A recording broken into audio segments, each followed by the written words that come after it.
खुदा में रज़वी हो।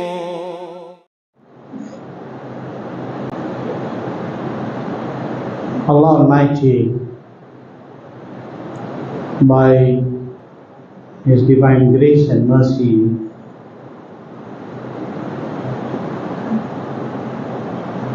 has put man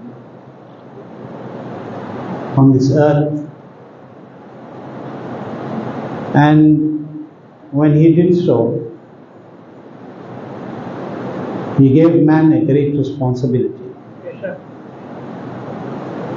And that initial and most important responsibility of man is to believe in one Allah. Is to believe in one Allah and to believe in Allah's Rasul sallallahu alayhi wasallam. And from the beginning of time we all know that to believe in Allah and His angels and His Rasul and His books, and to believe in all that Allah commanded us to believe in, and I'm brief on this right now. And this is our main zimmedari and our main responsibility. Everything else in life is secondary. This is for man. And true man is that man who has Iman, whom Allah has given this great gift of Iman and Deen. You may think that your greatest and your most valuable property may be your wealth or your home or whatever else is of great value to you. But greater than all of this is Iman. Because without Iman, there is nothing. The distinguishing factor is Iman. The distinguish, insan is insan, but the difference between insan is because of Iman, isn't it? Today, we look on the basis of humanity and we speak about insaniyat, and we look at the atrocities and the genocide that is being committed in Palestine, and how the Muslims of Palestine are being butchered mercilessly. Children and babies have become the target of so-called self-defense. People are saying, the Zionists are saying that we are defending ourselves. How do you defend yourself? By killing babies. Is defending yourself done by killing babies? तब समझ में आता है कि उनका हाल क्या है. Then you know the reality. This, the entire dunya is speaking against. Everybody is talking about this. About these atrocities that are happening in Palestine. About how people are being killed, our homes are being bombed. There is bombarding. Okay, for now there is a so-called truce, which we've read about in the last day or two, and that's going to start today. Chalo, we'll see what happens. But the truth of the matter is that whatever has happened in Palestine is zulm and oppression and tyranny. It is zulm, it is injustice. And I want you to think about something today. I want to take this in a little bit of a different direction. I want to flip the coin a little bit. And let us understand, and I want us to see this in reality. यानी होश आना चाहिए हमको.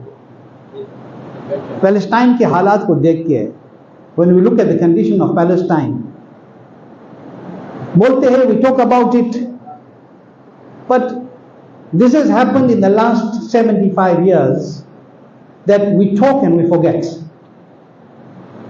After this stops, people will forget about it. But this is something that we say should not be forgotten. We need to have this in our hearts and our minds all the time. Because we always say, and we all say this, that the Muslim Ummah is one body. When somewhere they feel taklif, you should feel it too. And I said this to you before, if you have a wound in your finger or on your finger, it affects your entire body. Why? Because it is one body. Ek jism. Okay? And when we speak about the Muslims in this state, in this regard here, we are talking about Ahlul Sunnah. Okay? But something to keep in mind, to keep in mind that Palestine, the Muslims of Palestine are being killed unjustly. They are being massacred, they are being slaughtered, their babies are being killed, their houses are being bombed. What is our reaction? What is the reaction of the Ummah? What is your reaction? We're making dua, okay? We're making dua, that's our greatest weapon, yes. But we are upset. A man is angry. Human nature, no? Somebody bombs your house or breaks into your house and attacks your family, how angry do you get? And here, more than almost 15,000 people have been annihilated, destroyed, wiped out of the face of this dunya. And we will feel the jazba and the sentiments are there. What are we doing about it? We say boycott this, do not eat this, boycott this store, speak against, refute this government, boycott this thing, do not associate with them. If somebody comes here now, if somebody comes to your place and he wants to sell you an Israeli product, what do you do? You know it is an Israeli product. You know, what do you do? Come, today what are we doing? Let's be honest.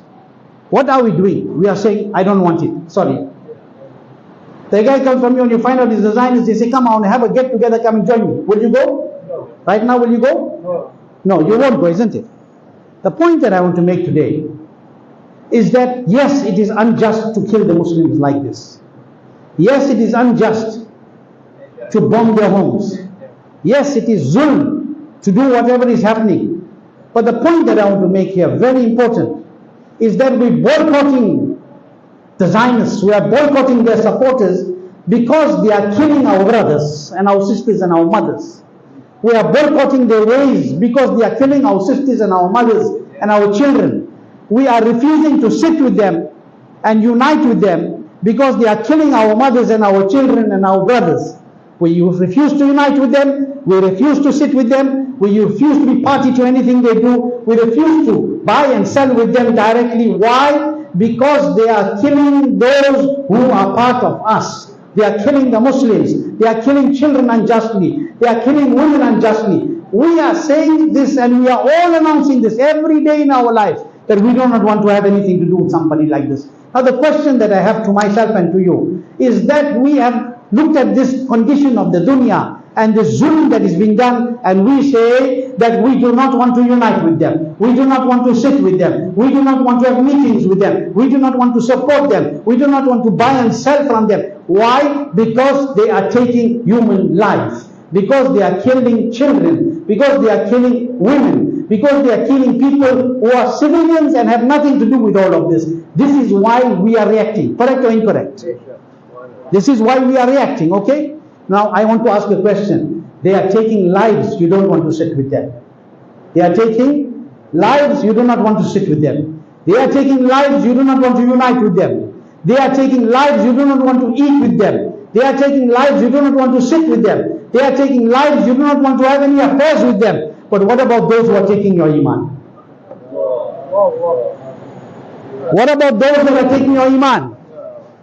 What about the bad mazhabs and the deviants who are telling you that Rasulullah sallallahu alaihi wasallam's knowledge is like the ordinary people and like the donkeys and the animals in their books? They have said this.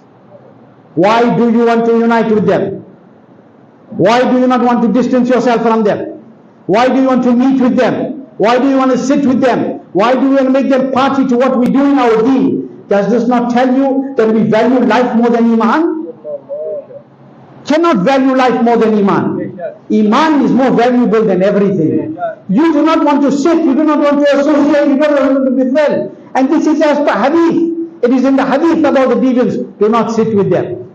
Do not eat with them. Do not talk to them. If they die, do not go to their janazah. Do not pray for them. Do not pray against them, because they are corrupting your deen. They are harming your iman. Isn't this Palestinian battle that is happening our awakening force when it comes to our iman? Isn't it something to think about? That when our deen and our iman is everything, if you have no iman, there is no jannat. If you have no iman, there is nothing. Everything is about protecting your iman. Ala Hazrat Adimul Barakat, Imam Ahl Sunnat, Ashah Imam Ahmad Raza Khan, Fazil Bareilly radiallahu anh, very beautifully said.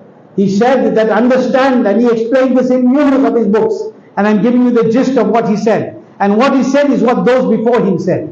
And what they said is what those before them said. And what they said is what those before them said. And what they said is what the Tabi'in said. And they said what the Sahaba said. And they said what the beloved Rasul sallallahu alaihi wasallam said.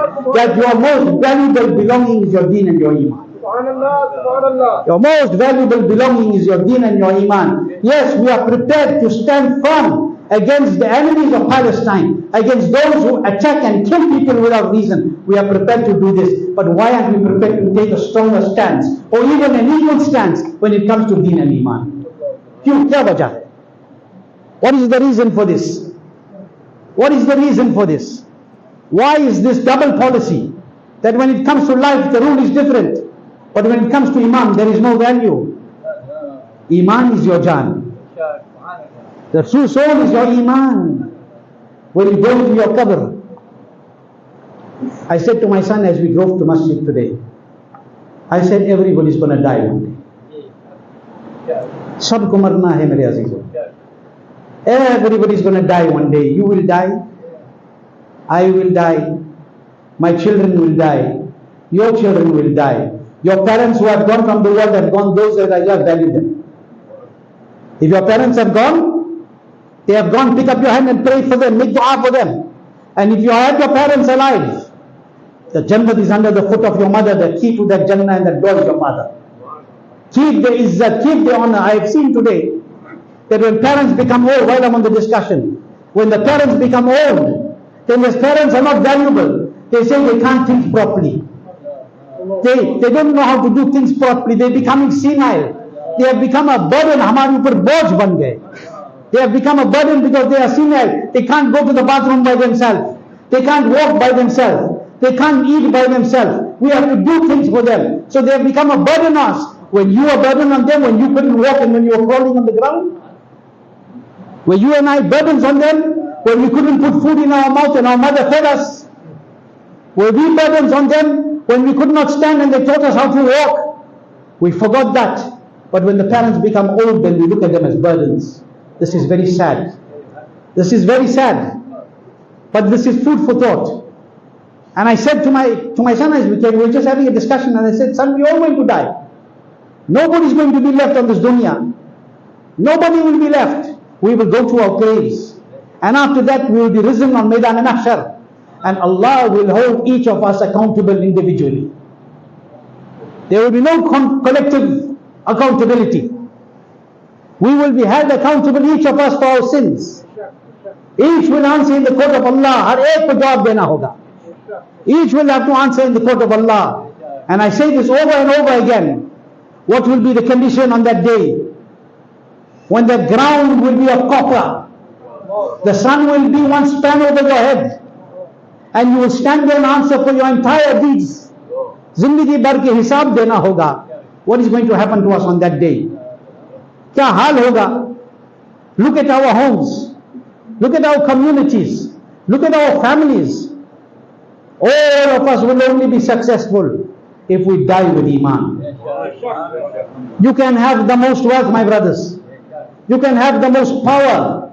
You can be the strongest man in your community. You can be the wealthiest man in your community. You can have everything. Sab aapki qadmon mein ho sakta hai. The dunya world should have been in your feet even. But if you have no iman, sab bekar.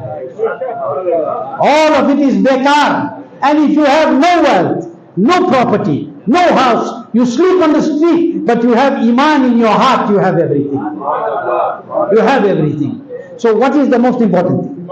Iman. What should you strive to protect more than anything else? Iman. Are we doing it?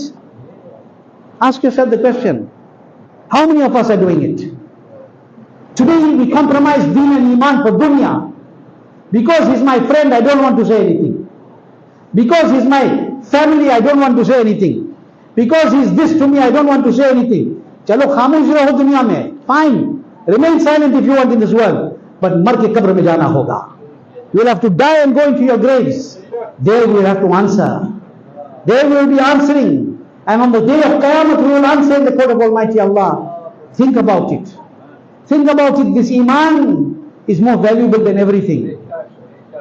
Ufra munkar wo bara josh ta'assub akhir. Bhir mein haath se kam bakht ka Iman gaya. This is the condition. This is the condition. Did our Nabi Sallallahu Alaihi Wasallam not tell us? And the gist of the narration, that there will come a time when to hold onto your Iman will be like holding onto burning embers. Dakte hue aag apne haathon mein lena angara. Like holding embers in your hand. Why was this example given? Why did Nabi Sallallahu Alaihi Wasallam give this example? Because if you hold fire in your hand, for how long can you hold it? Kitne der tak aap pakad paoge? The moment somebody puts it, you will drop it. Bardasht nahi kar paoge. People will lose their Iman so fast. People will lose their Iman so fast. Why? Because we're losing ourselves in the dunya. We're compromising the deen for the pleasure of the dunya. When you think about the Muslims of Palestine, and you think about the sacrifice that they are making for the sake of the land, think about the sacrifice that Imam Hussein made for the sake of deen. Think of the sacrifice that the Sahaba Ikram made so that you and I can get Islam in its most pure form today. Think about it. Honor their sacrifices. Honor the khidmat for the deen of Allah and His Rasul Sallallahu Alaihi Wasallam. Honor these companions and the Sahaba of Nabi Sallallahu Alaihi Wasallam. Agar unke liye na hota, so today you would have had no Iman. Today we have Iman because of the Ahlul Bayt, because of the Sahaba of Rasulullah Sallallahu Alaihi Wasallam. Keep this in your mind. Understand this, that your Iman is very valuable. Time is limited and we can't go too much. Inshallah, next week we'll talk more about it. And I will discuss further next week, inshallah, how important it is for us to protect the Iman, not to compromise our Iman, not to sit with those who are enemies of Iman, not to unite with those who are enemies of Iman, not to allow our children to study by those who are the enemies of Iman. Today we say we are Sunni Sahihul Aqidah, but we put our children to study in the madrasa and in the Darul of Wahhabis. What are you doing? You are destroying the Iman of your children with your own hands. Keep this in mind. Allah hame Iman ke saath rakhe, Iman ke saath uthaye. Those who are in and out.